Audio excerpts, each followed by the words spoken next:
The ACU men's basketball team returns home for the week after a long 3-game road trip. I'm Max Preston. And I'm Grant Boone. The Wildcats are rolling 14-3 overall, 3-1 in conference. We'll preview those games coming up this week against Houston Baptist and Northwestern State. It's the Joe Golding Show right now.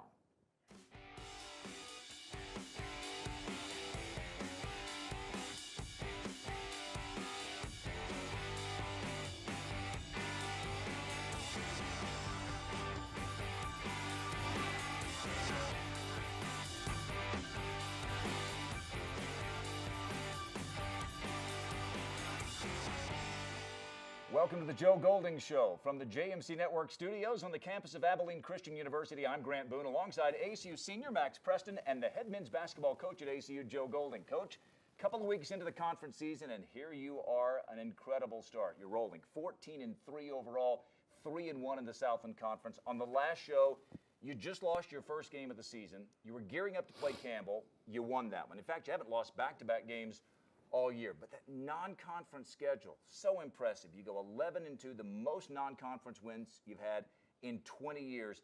Big takeaways from that non-conference season were what? You know, I think the most important thing was we were able to go on the road and win some games.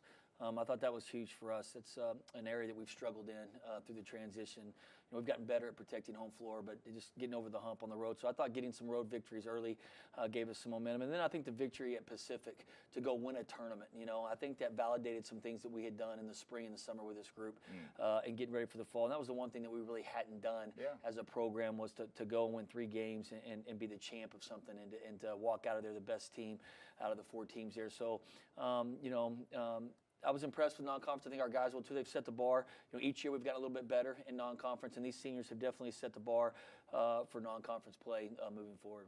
So your last 3 games were on the road, and they were all close. It really proves to be an advantage when you're at home in this conference. So being home to start the first week of classes, how big is that for this team? Yeah, Max. You know, I teased with Grant after the Southeastern game, but I was just so excited to go back home and see my wife and kids. It felt like I hadn't seen them in a month, and it's just life on the road in this league. And for us, it makes home court that much more important because teams have to travel here, and we're kind of out there a little bit.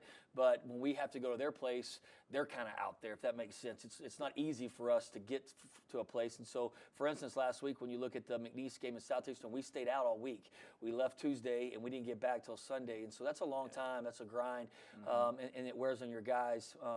But, you know, when you win, it obviously makes the trip a little bit better. But we're obviously excited to be home. I think just getting back in an ordinary day, you know, these guys, they're creatures of habit, you know, and they like it when they can wake up and go to class, go to chapel, and in the afternoon they have practice, and they got study hall, and they go to bed, you know, or whatever their day looks like. When you have that Christmas break, there is no structure. You try to make as much structure as you can, but, you know, the cafeteria's closed. You've got to eat, you know, crazy eating. They don't eat right. You know, just a lot of freedom that comes with Christmas. So I'm excited to get back into a routine with our guys. Yeah. Well, 2 road wins last week, 2 home games this week. We'll preview the games against Houston Baptist and Northwestern State. But when we come back, we'll look at this thrilling start to the Southland Conference season. This is the Joe Golding Show.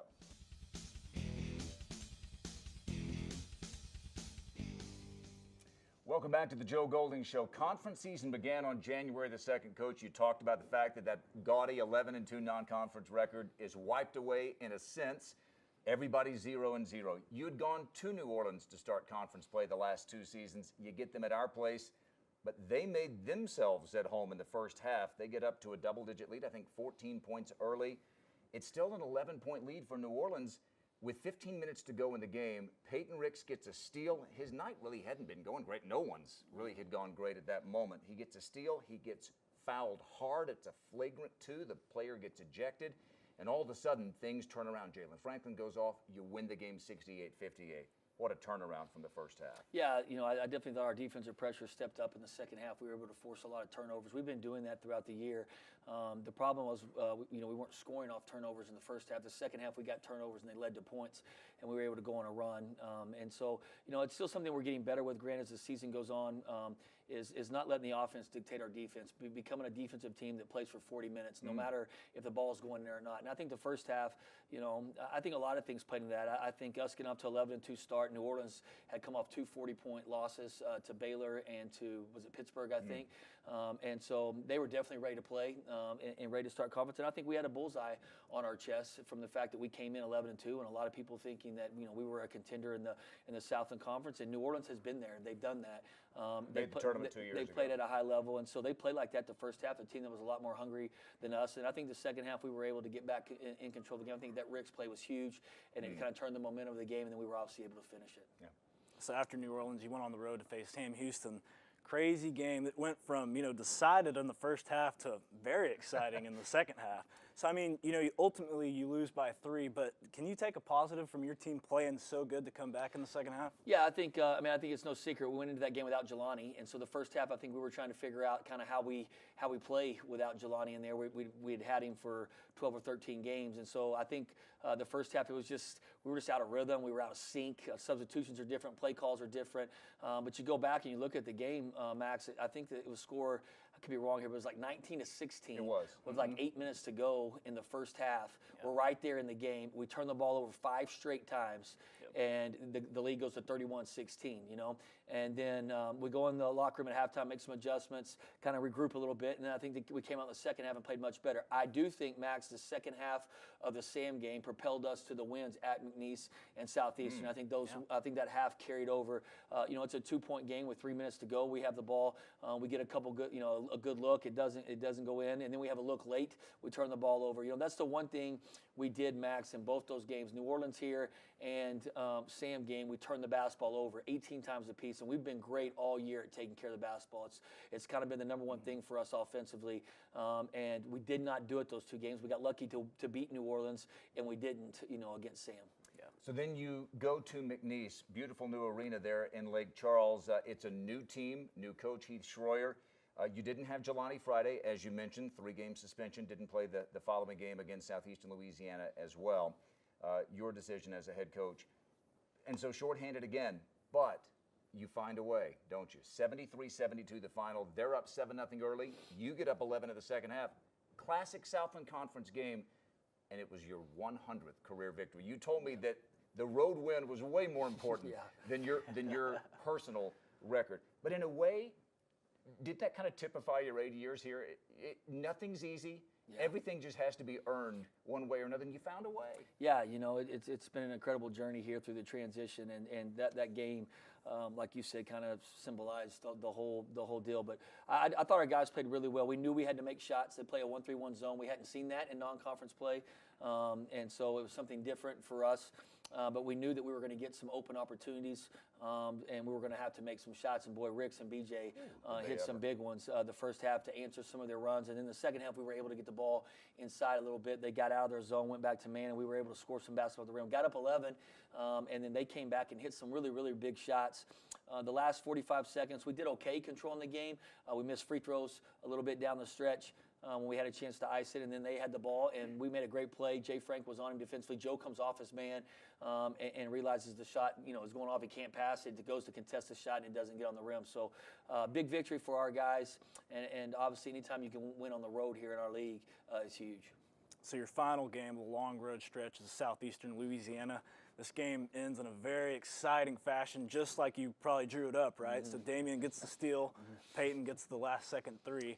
So what does that type of win do for your team as you improve to 3-1 in conference? I don't know. We're going to see, but I think we left Louisiana with a ton of confidence. But I'll tell you something, Max. These guys, they believe they're good enough to win in this league, and they believe they're going to win. I think that's the one thing that's really grown in our program over the last year. Everybody said, games are close. Well, yeah, their Division I basketball games are close, but we're comfortable in close games, and we've won close games, and I think we're becoming more and more comfortable in those arenas of those in those situations. And I knew we were going to get Southeastern's best shot, and we were able to somehow come out there win. You look at it, we couldn't get a defensive stop late. They couldn't really either.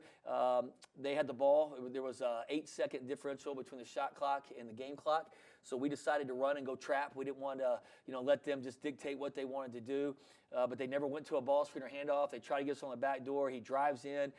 Farquhar leaves his man, comes and traps, makes the play. Damian steals the ball. And we had told him in the timeout we were not calling timeout in case we had to. We wanted get the miss and go. We didn't want to let them set up their defense. We thought we could get a better opportunity just going. And Damian gets the steal, and like you said, just like we drew it up, we work on it. But we work on those drills. We have a drill we call progression drill. We do it 2 or 3 times a week where they play in different situations like that. And so you would hope they get more comfortable in situations like that. In last seconds, we had one in California where we didn't stop or draw anything up. We went with Jay, and this time Jay fouled out. Damian steps in as a freshman, gets the steal, goes all the way down, draws help, passes it to Ricks, and then Ricks just had a special week. If he's not Southland Conference Player of the Week, then I don't even know who. Yeah, I mean it's ridiculous. So he had an incredible week. We're excited for Peyton.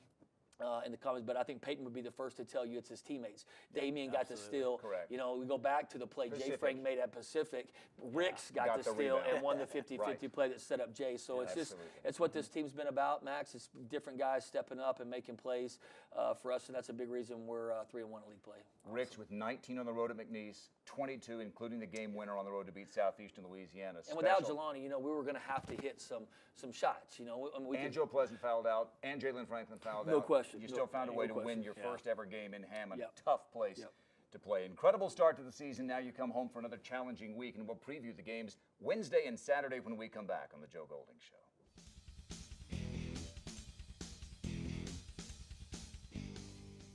Back here on the Joe Golding Show, ASU men's basketball 14-3 overall, 3-1 in the conference, tied for second place. A pair of home games at Moody Coliseum this week, beginning with Houston Baptist on Wednesday. Coach, HBU got everyone's attention in November when they went to Winston-Salem, North Carolina. They beat Wake Forest in overtime, Wake Forest of the ACC. Ron Cottrell knows a thing or two, doesn't he, about coaching. 28 years leading the Huskies. He's getting a terrific season from Ian Dubose, leads the league in conference games at 24 a game. Coach Cottrell, veteran coach. Dubose, veteran player in the Southland Conference. Besides those two, overall, what does Houston Baptist I'm really impressed present? with Houston Baptist. I've got a chance to lock into them yesterday on the airplane heading back, and then last night and this morning. And so obviously really impressed. They're very skilled offensively. They have multiple guys on the floor that can score. Obviously, Ian is scoring 20 points a game in our league. The Bonds kid has played a lot of Southland Conference games and has a lot of experience underneath his belt. And then I don't think it's going to be hard for us to get our guys' attention when they beat Wake Forest. So you look at their 3 conference games, they lose a 1-possession game at home to Lamar. They beat Lamar. Lamar on a 1-possession game. They go to New Orleans and they lose in overtime. And then they lose to Nichols on it was basically a last second shot. I think there was 4 or 5 seconds on the clock when the guy from Nichols made the basket. So they were up 1 at the time. So, they've 3 games, 3 close games. Could easily be 3 now. It sounds like the Southland Conference is it's the way it's been in the first 2 weeks out. And so big challenge for our guys, obviously coming home. We've got to protect home floor. And then I think we have to validate our road swing, that's the way you go. When you go still 2 on the road, you got to come home and validate that and protect your home floor. And in our league, if you can string together wins, there becomes separation. When you can't string together wins, you just kind of stay clogged in together. So we have our work cut out for us on Wednesday night. I would hope to have a great crowd. I think our guys deserve it. It's been Christmas break. Everybody's been gone. Students are back. Energy's back. Parking lot's full. I couldn't even park in my spot today. It's a great feeling when you come to work and you have the students here. And so, we don't just want our students. We need our students, Grant. We need our community of Abilene and people to come out and support these guys and give us a home court advantage. So you stay at home for the weekend. You get Northwestern State. They recently beat a tough SFA team. They also have Ishmael Lane, who leads the team 12.1 points per game and a pretty tough 7.6 rebounds per game. So how do you limit him, and what else do you do to take care of the Demons? Yeah, I haven't really locked into them a ton yet. Obviously, we're still focused on Houston Baptist at this time, but it is, one of my best friends in the league, Mike. I got a ton of respect for him. I think he's the most tenured coach in our league. Probably by 20 years, but he's just an incredible human being, a credible man. And since my first day on the job in this league, we obviously had a tough time in the transition, and he's always been there. And he was always there for a text or, hey, keep your head up, or even when he was playing at, they were at a high level. And so I'm excited for Mike. I mean, you look, they beat McNeese which was a huge win for them. A week ago, they turn around and validate it and go to SFA and win at Nacogdoches, which people don't do. You just don't go there and win.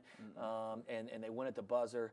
Ishmael Lane has been in this league a long time. He's a beast. You think he's the best big man in the league? I think he's really good. I think he could play in any league in the country for any team in the country. And so it's going to be great to see Mike, and I'm excited for them and their success they're having. Mike McConaughey, 20-plus seasons at Northwestern State. One follow-up to that nugget about his hospitality, welcoming you. We even beat them early. A lot of people are nice to you when they're beating you by 20. Yeah. You knocked him off early in our tenure, and even then, I can remember a couple of years ago, he wore the P4X for the P4X Foundation for Lance Fleming. Big supporter of that. He wore that when your team wore those warm-up shirts in pregame, and he coached the whole game wearing the P4X shirt. So Mike McConaughey is one of the class acts in the league. Before we close out the show, we have to talk again about Peyton Ricks. He's top 10 in the nation in three-point shooting, but it's not just that, is it? He's just, cool story about Peyton. He got baptized this summer.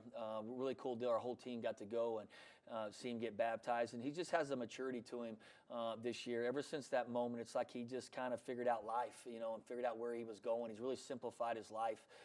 He doesn't have a lot of things distracting him. It's basketball, it's academics, and it's God. And he's pretty focused and locked in. And anytime you see a kid like Ricks, who's just an incredible student athlete, have success, he's also worked really, really hard on his craft.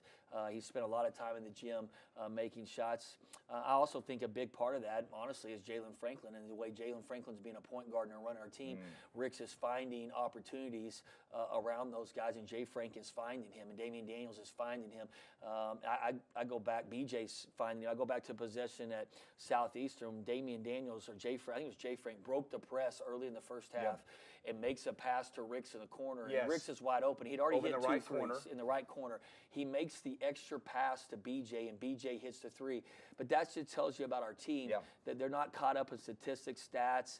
They just want to win, And teams that share the basketball and teams that Ricks is shooting wide open shots a majority of the time. Now, this week he hit some tough shots. The buzzer beater was that's a tough shot. I don't know if I could have made that back in my playing day. I mean, maybe you have to go back and look, but we can probably dig that up. I promise you I can't. I never got to shoot here. Did they have the 3-point line when you played way back then? They did have the 3-point line.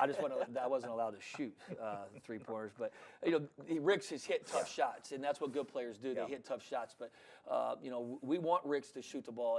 He's such a great kid and unselfish kid that people around our program would understand that he feels bad sometimes when he thinks he's taking too many shots, and I think he's starting to get comfortable with that, knowing that we need him to make shots, which opens up things for us around the rim inside. It makes it tougher for teams to decide how they're going to guard us. So, incredible week for him and excited for him.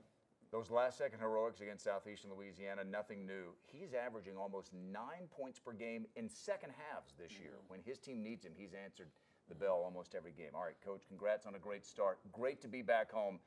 ASU hosts Houston Baptist Wednesday night, then Northwestern State on Saturday, both games at Moody Coliseum. We need a couple of huge crowds to welcome home this 14-3 Wildcat men's team. You can catch the broadcasts of both games on ASUsports.com and 98.1 FM The Ticket in Abilene. For Max and for the coach, I'm Grant Boone. Thanks for watching The Joe Golding Show. We'll see you next week.